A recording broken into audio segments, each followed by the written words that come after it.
Welcome to PromptTack's tutorial. PromptTack lets you pin and navigate to your favorite answered ChatGPT prompts with ease. First, we're going to turn on Sticky for productivity.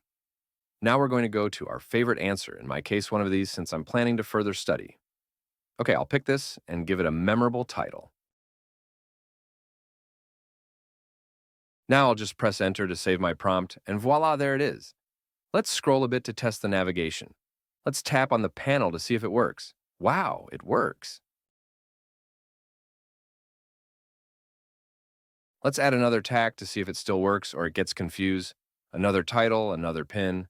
Now let's navigate. Okay, it still works. Thank God. Okay, the final test. Let's see if it loads the right pins for each chat. Well, that looks good. Okay, let's add some pins to this chat. Let's pick one. Okay, here's one. Let's give it a title and press enter. Now let's go to another chat to see if it fetched the right pins.